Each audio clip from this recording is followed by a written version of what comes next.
Okay, gang. Well, while we're traveling on our bike, and since we did indeed just fill up on some gas, why not talk about gas prices for just a minute? As you may have noticed, the gas prices at the pump have gone up. Looks like, according to EIA.gov, gas prices have gone up from $2.27 a gallon this time last year to $3.23 a gallon this year. And by the way, if you want to check out some of this stuff, I'm putting a link to the website in the description on YouTube. But anyway, the average consumer uses about 656 gallons of gas a year. And so the difference in cost per person comes to about $629.76 more that the average consumer is going to spend on gas this year. It's about a 98-cent per gallon increase this year over last. Okay, so where exactly am I going with this? All right, well, let's see. We're just looking at the numbers and seeing what kind of impact it could have on things potentially. Now, ideally, you should adjust your budget accordingly to make up for the difference in the cost of gas, okay? But let's say you didn't, and let's say you just make your investments towards your retirement based on whatever you've got left over at the end of the year. Well, an increase in gas prices, assuming no other increases, means that you will have $629.76 less to put towards your retirement at the end of the year. Well, we know earlier from a conversation that I've had about compound interest and the rule of 72 that the less money you have and the less time that money has to work for you, the greater the impact at retirement. So, if we use a simple investment calculator, and one of those can be found at calculator.net, and just type in investment calculator, you can see what the potential cost of that is going to be. So, a one-time investment of $629.76 over 42 years, because of course, you're doing it this year when you're 18 and it's got that amount of time to work for you. And give me a second here. I think, yes, I need to make a right-hand turn.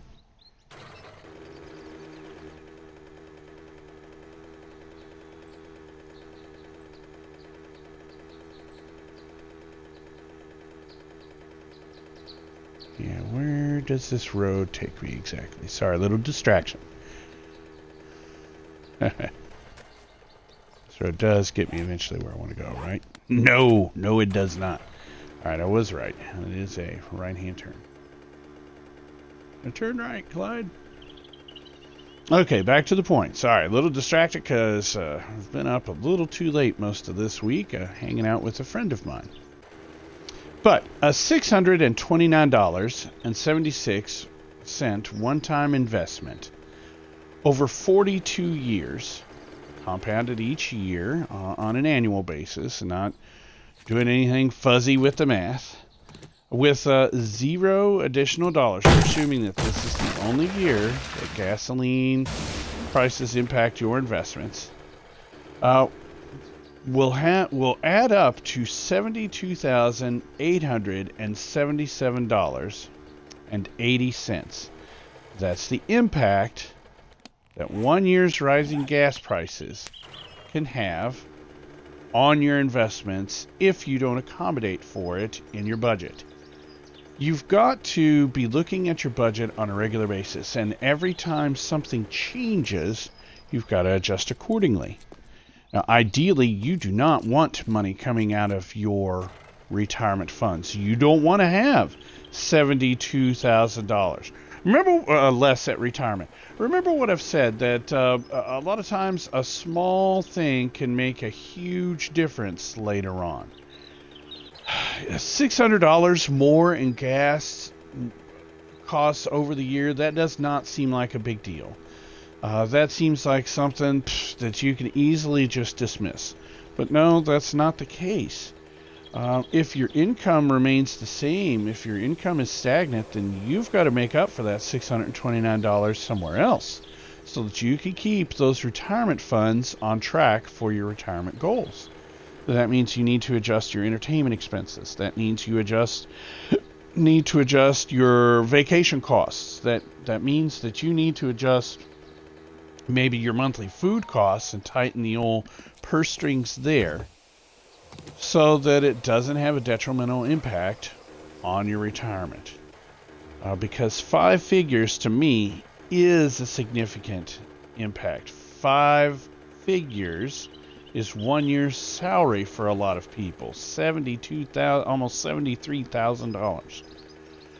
So all of this is just to make the quick point that when anything about your budget changes, adjust your budget accordingly, so that you don't end up regretting it when it comes retirement. All of these little things are things that you're going to look back on and go, oh gee, if only I'd have done this a little different or that a little different, I'd have been able to afford this in retirement, or my funds would have lasted 1 more year instead of running out and now I've got to live with my kids. So this is why I keep hitting this point. This is why I keep stressing it. And if you guys have any questions about this, where it came from, how I got my numbers, things of that nature, then please hit me up in the comments on fustianfinance@youtube.com. Or, of course, you can always email me at fustianfinance@